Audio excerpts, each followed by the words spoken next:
Chapter 5. The following 12 hours crept by at an excruciatingly slow pace. None of us could sleep, and even eating was a challenge, despite the knowledge that we would require all our strength. Rizzo tinkered with various combinations of switch devices linked to electric timers, utilizing his remarkable dexterity to reduce the time between the switches opening and closing. After hours of experimentation, he finally configured a potent electromagnetic tool that could both open and close the switch with a brief interval of 1/1000th of a second. It was only then that he felt content. With just 1,000th of a second, we can take a quick look around, thanks to persistence of vision. And it's short enough that they won't detect it unless they have a recording observer on us. Even if they have rays on us, they can't neutralize our screens in such a short exposure. Got it, team? We'll use 5 visiplates to cover the sphere. If anyone catches a glimpse of him, mark the exact spot and outline on the glass. Ready? He pressed the button, and the stars flickered in the black void for a moment before disappearing. "Here he is, Dick!" Margaret shrieked. "Right here! He covered almost half the visiplate!" She gave him an outline of the object's position, and he calculated quickly. "Fantastic!" he exclaimed. "He's less than half a mile away, 3/4 on. I thought he'd be so far that I'd need to take photographs to locate him. He doesn't have a single ray on us either. That bird's cooked, unless every man on watch has their hand on the controls and can act in less than 1/10 of a second. Hold on, everyone. I'm stepping on the gas." After ensuring that everyone was securely fastened in their seats, he strapped himself into the pilot's seat and set the bar toward the strange vessel, applying 1/3 of its full power. Of course, the Bismarck didn't move. Then, with bewildering speed, he sprang into action. His face was glued to the visiplate, his hands moving faster than the eye could follow. His left hand closed and opened the switch controlling the zone of force, while his right swung the steering controls to all points of the sphere. The mighty vessel lurched and jerked terribly as the zone was thrown on and off, and the driving bar's immense power was exerted in different directions. After a few seconds of this wild gyrating, Rizzo turned off the power and released the zone, making sure that both inner and outer screens were operating at the highest possible rating. That should hold them for a while, I suppose. This battle was even shorter than the last one, and a lot more decisive. Let's turn on the floodlights and see what the pieces look like. The lights revealed that the zone of force had sliced the enemy vessel into pieces. No fragment was large enough to be navigable or dangerous, and each was sharply cut, as though sheared from its neighbor by some giant curved blade. Dorothy sobbed with relief in Rizzo's arms, while Crane, with one arm around his wife, grasped his hand. "That was flawless, Dick. I've never seen anything like it in terms of perfect coordination and instantaneous timing under extreme physical difficulties." "You certainly saved all our lives," Margaret added. "Only 50-50, Peg," Rizzo protested, blushing deeply. "Mart did most of it, you know. I would have messed everything up if he hadn't let me." With a flick of the lever, the Bismarck slowly made its way towards the wreckage. The debris was moving and swirling around each other due to their gravitational forces. The searchlight was turned on, and as it shone on one of the larger sections, a group of hooded figures were spotted. Some were on the metal, while others were floating towards it in space. "Poor souls, they never stood a chance," he said with regret. "But it was either them or us. Look out!" he shouted. He quickly returned to the controls, and the others were thrown to the floor as he applied the power. Each of the hooded figures had aimed a tube, and the outer screen was once again ablaze. As the Bismarck sped away, Rizzo aimed an attractor at the one who had signaled the attack. Rolling the vessel over in a short loop, the captive was hurled off into space on the other side. Rizzo then used an auxiliary attractor to snatch the tube from the figure's grasp and anchored their head and limbs with others so they couldn't move. Crane and the women rushed to the visiplates, while Rizzo activated rays 6, 2, 7, and 5, 8. Ray 6, known as the softener, was a band of frequencies that extended from violet up into the ultraviolet range. When driven with enough power, this ray could destroy eyesight and nervous tissue. Its power could even loosen the molecular structure of matter. Ray 2-7 was a pure heat ray that operated in a range of frequencies far below the visible red. Under its action, matter became hotter and hotter as long as it was applied. Ray 5-8 was a high-tension, high-frequency alternating current that behaved like the Ajax Northrop induction furnace. This furnace could boil platinum in 10 seconds. These 3 rays were combined to form the beam that Rizzo aimed at the mass of metal from which the enemy had elected to continue the battle. Instead of the small energy at the command of its Osnomian inventor, the beam was powered by untold millions of kilowatts developed by a 100-pound bar of disintegrating copper. What followed was a brief but terrifying demonstration of the effectiveness of those Osnomian weapons against anything not protected by ultra-powered ray screens. Metal and men, if they were men, literally vanished. They were outlined starkly in the beam one moment, and the next moment there was a searing, coruscating, blinding light. The beam continued on into the void, unimpeded. Nothing was visible except for an occasional tiny flash, as some condensed or solidified droplet of the volatilized metal re-entered the path of that ravening beam. "Let's see if there's any more of them loose," Rizzo said, as he shut off the force and probed into the wreckage with a searchlight. No sign of life or activity was revealed, and the light was turned onto the captive. He found himself trapped in the grasp of invisible forces, held in place by the peculiar magnets that balanced perfectly with the repellers. Rizzo manipulated the attractor to bring the strange tubular weapon into the control room through the airlock in the wall. He examined it curiously but refrained from touching it. Margaret asked, "So you've captured someone. What do you plan to do with him?" "I'm going to bring him in here and read his mind. He's one of the officers of that ship, and I'm going to find out how to build one exactly like it. This old can is as obsolete as a 1920 flivver, and I want to make us a newer model. How about it, Mart? Don't we want something more up-to-date if we're going to keep space hopping?" "Absolutely. Those creatures seem particularly dangerous, and we won't be safe unless we have the most powerful and efficient spaceship possible. However, that man may be dangerous even now. In fact, it's almost certain that he is." "You're right. I've got him spread-eagled so he can't destroy his brain until after we've read it. We'll leave him out there for a while and let him waste his sweetness on the desert air. Let's all look around for the Kindle. I hope they didn't get her in that fracas." They diffused the rays of 8 giant searchlights into a vertical fan and swept slowly through almost a semicircle before anything was seen. Then they saw a cluster of cylindrical objects amidst a mass of wreckage. Crane recognized it at once. "The Kindle is gone, Dick. There is what's left of her and most of her cargo of salt in jute bags." As he spoke, a series of green flashes played upon the bags, and Rizzo yelled in relief. "They got the ship all right, but Dunark and Sitar got away. They're still with their salt." The Bismark moved over to the wreck, and Rizzo relinquished the controls to Crane. He donned a vacuum suit, entered the main airlock, and sealed it off. He pumped the air into a pressure tank and opened the outside door. He threw a light line to the 2 figures and pushed himself lightly toward them. He then talked briefly to Dunark in the hand language and handed the end of the line to Sitar, who held it while the 2 men explored the fragments of the strange vessel, gathering up various things of interest as they came upon them. Back in the control room, Dunark and Sitar let their pressure decrease gradually to that of the terrestrial vessel and removed the faceplates from their helmets. "Once again, my dear Carfedo of Earth, we express our gratitude for saving our lives," Dunark gasped for breath before Rizzo interrupted with a quick apology. "We did not consider the impact of our atmospheric pressure on you both. We can withstand your pressure, but you would almost pass out on ours.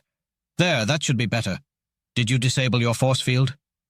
"Yes, as soon as I realized that our screens were not strong enough," replied Carfedo. The Osnomians' breathing became normal as the air pressure increased to a level slightly below that of their home planet's dense atmosphere. I then increased the power of the screens to the maximum and opened the field for a moment to test their strength.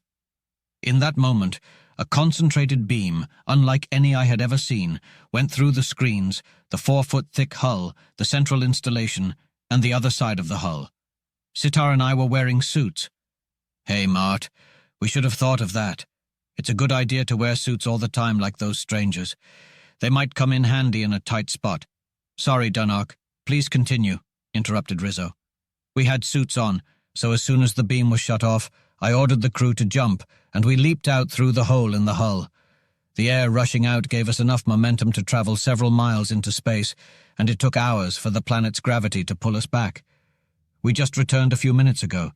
The blast of air probably saved us as they destroyed our ship with atomic bombs and hunted down the 4 members of our crew who stayed close to the scene. They beamed you with the most powerful rays for an hour, but couldn't harm you. Then they stopped and waited. I wasn't looking at you when you disabled your force field. One moment it was there, and the next, the stranger was disintegrated. The rest, as they say, is history. We're glad you both made it back safely, Dunark. Well, Mart, shall we interrogate this guy? Rizzo asked. Rizzo adjusted the attractors holding the prisoner and moved them towards the main airlock while reducing the power of the repellers. As he approached the lock, he activated various controls, and soon the stranger stood in the control room, held immobile against one wall. Crane stood against the other wall with a .50 caliber elephant gun, while Dorothy stood near the door with a heavy automatic pistol in her hand, eyes wide with excitement. "Maybe you girls should go somewhere else," suggested Crane. "Not a chance," protested Dorothy. "I wouldn't miss this for a farm," exclaimed Rizzo, examining the various attractors and repellers that held the prisoner in place. "Got him solid. Now let's get him out of that suit. But first, let's read his air, temperature, pressure, and analyze it." The stranger was completely enclosed in a vacuum suit, making it impossible to see any part of their body. However, it was clear that the individual was short and incredibly broad. Rizzo used hollow needles to extract a sample of the atmosphere within the suit, which Crane then analyzed for temperature and pressure. "Temperature is 110 degrees, pressure is 28 pounds, about the same as ours now that we have stepped it up to keep the Osnomians from suffering," reported Rizzo. After examining the atmosphere, Rizzo discovered that it was similar to that of the Bismark, but with higher levels of carbon dioxide and water vapor. He then used heavy shears to open the suit and reveal the enemy officer, who was wearing a scarlet silk tunic. The officer was less than 5 feet tall, with legs that were as wide as they were long and a torso of Herculean proportions. His arms were as thick as a strong man's thigh and hung almost to the floor, while his shoulders were a yard across and supported an enormous head. The being had recognizable facial features, including a nose, ears, and mouth, but it was their eyes that were truly captivating. The eyes were large and black, with ruby lights that flamed in the pupils. They exuded an untold wisdom of unthinkable age, sheer ruthlessness, mighty power, and unrelenting ferocity. The gaze of those eyes was tangible, like a physical blow of embodied hardness and ruthlessness incarnate, generated by the merciless brain and hurled forth through those flame-shot Stygian orbs. "If you don't need us for anything, Dick, I think Peggy and I will go upstairs," said Dorothy, breaking the silence. "Good idea, Dot. This isn't going to be pretty to watch, or to do either, for that matter," replied Rizzo. "I didn't want to say much before the girls, but I want to check a couple of ideas with you two," said Crane. "It seems probable that this avian creature has reported back to its home base," spoke Crane with a serious tone, and Dunark nodded in agreement. "Any civilization capable of constructing such a vessel would likely have developed communication systems to match." "That's what I figured, which is why I'm going to extract information from its mind, even if it means frying its brain in the process. We need to know how far away its home is, if it has reported our presence, and everything else about it. Additionally, I want to obtain the plans, power, and weapons specifications of their most advanced ships, if the creature has knowledge of them. This will allow Dunark's team to construct a vessel like theirs, as the next ship that comes after us will be warned, and we won't be able to catch it off guard. We don't stand a chance in the Bismark. However, with a ship like theirs, we can either flee or fight if necessary. Any other ideas, gentlemen?" As neither Crane nor Dunark had any additional suggestions, Rizzo brought out the mechanical educator and watched the creature's eyes closely. As he placed the headset over its motionless head, the captives sneered in contempt. However, when he revealed the array of tubes and transformers and added a high-powered stage, Rizzo thought he saw a fleeting expression of doubt or fear. "That headset was child's play for it, but it doesn't seem to like the look of this other equipment. I don't blame it. I wouldn't want to be on the receiving end of this either. I'm going to record and visualize its thoughts." Rizzo continued as he connected wires, tapes, lamps, and lenses in a complex system and donned a headset. "I wouldn't want too much of that brain in my own skull. I might end up biting myself. I'll start off easy and not use the big tube." He closed several switches, and lights flashed as the wires and tapes began to feed through the magnets. "Well, I've got its language, folks. It seems to want me to have it. There's a lot of information I can't understand yet, so I'll give it some English." He changed several connections, and the captive spoke in a deep bass voice.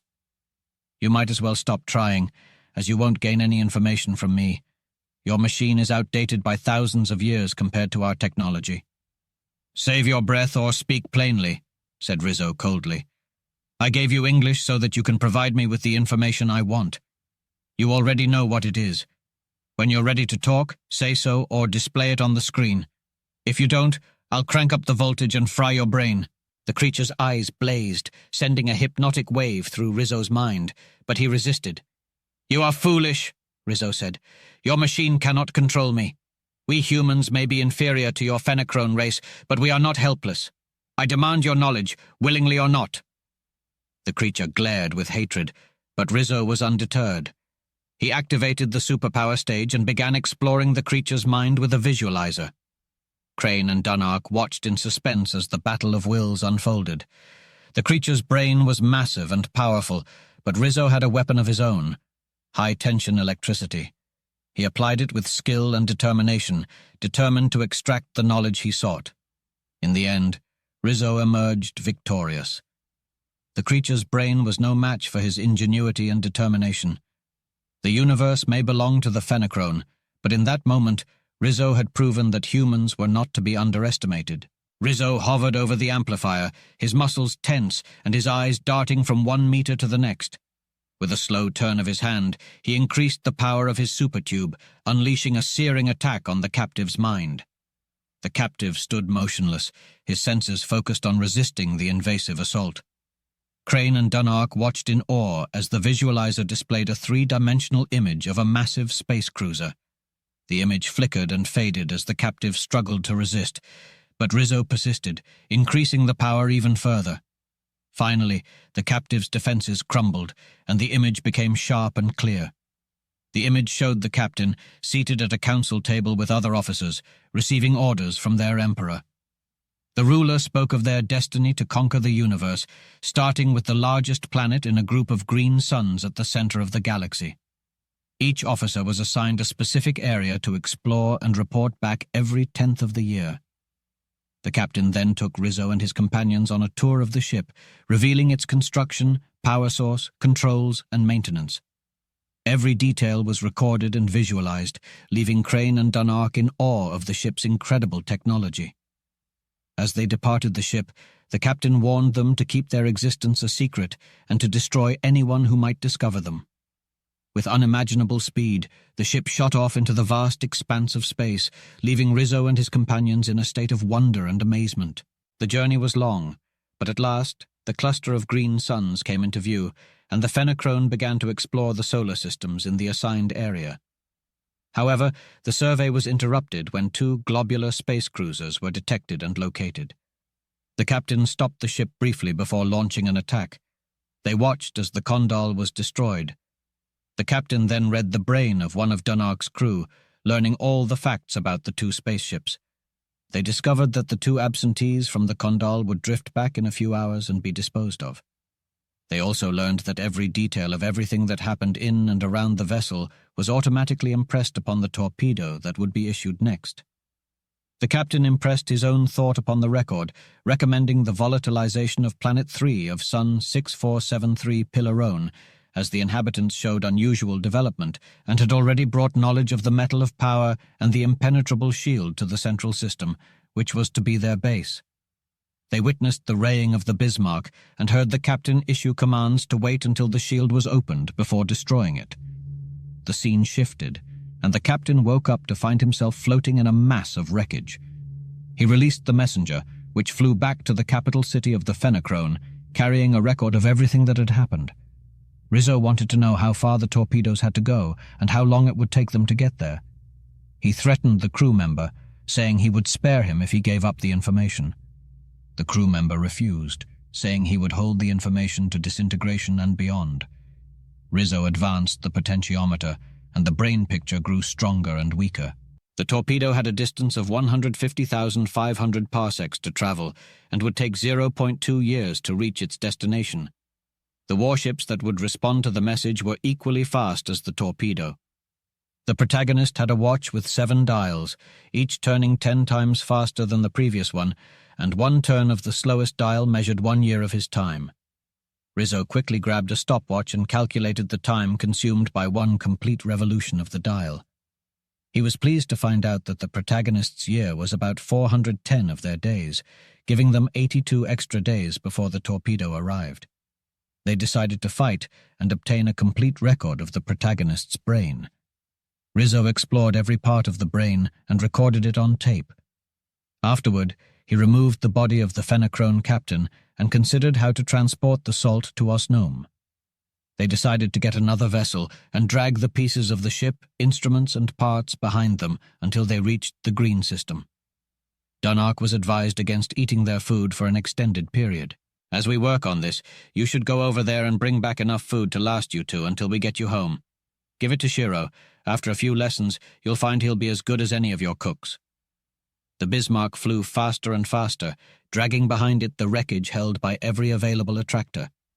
Once the calculated velocity had been reached, the attractors were shut off, and the vessel shot off towards a planet still in the Carboniferous age that possessed at least one solid ledge of metallic X, the rarest of all earthly metals.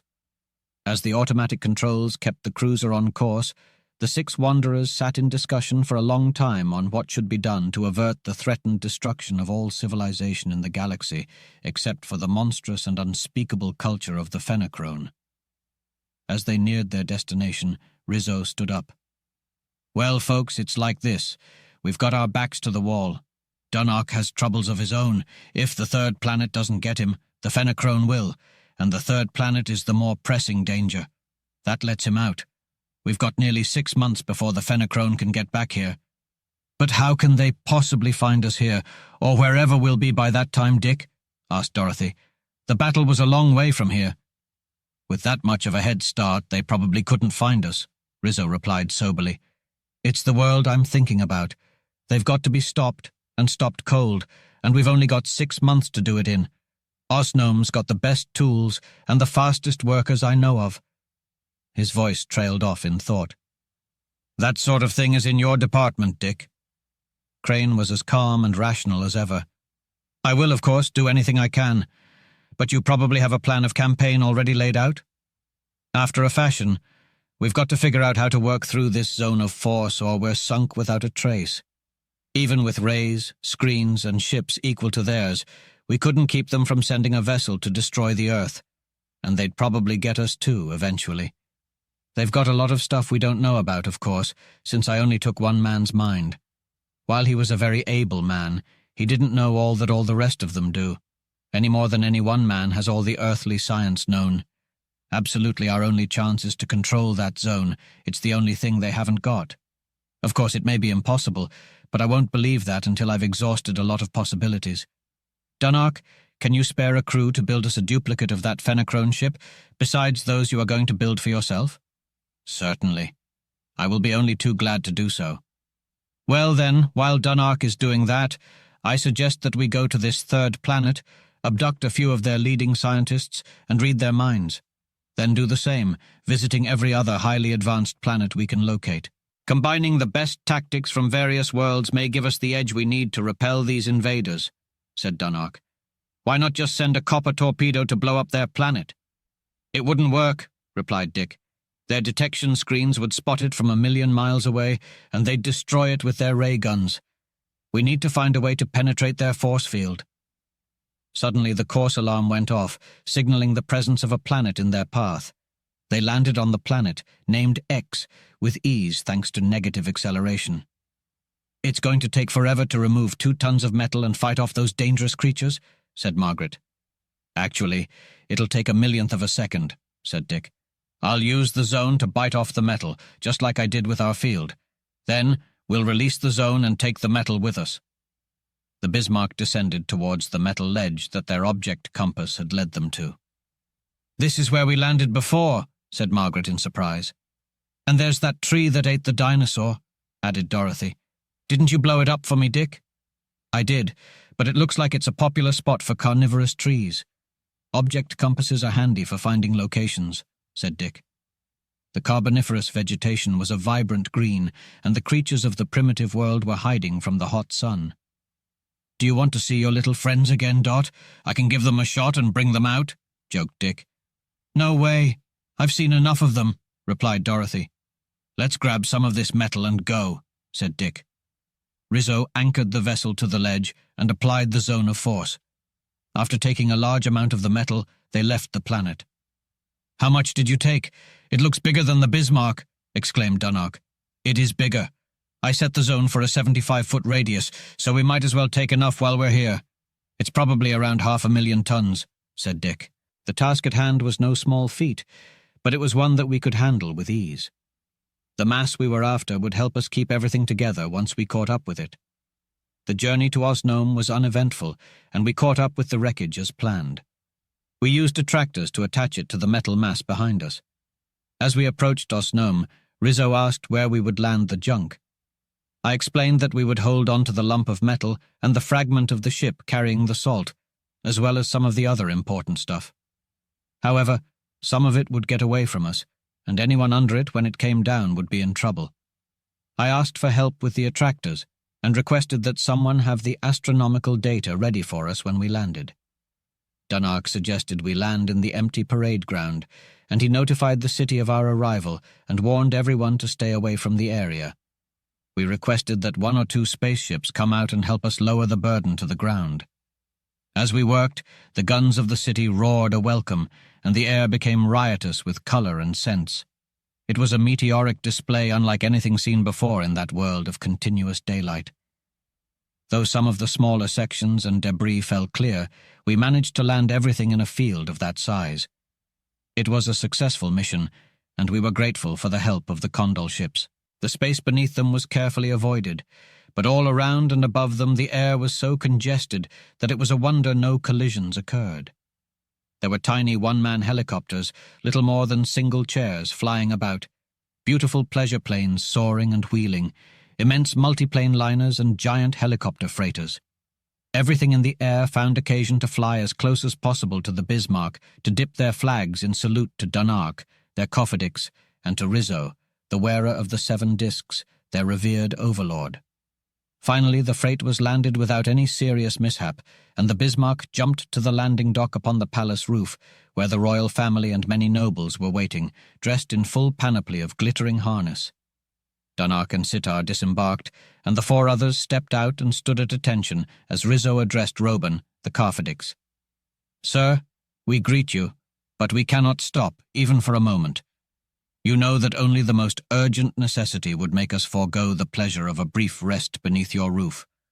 The Cofidix will presently give you the measure of that dire need. We shall endeavor to return soon. Greetings, and for a time farewell.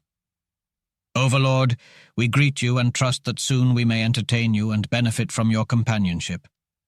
For what you have done, we thank you. May the great first cause smile upon you until your return. Farewell."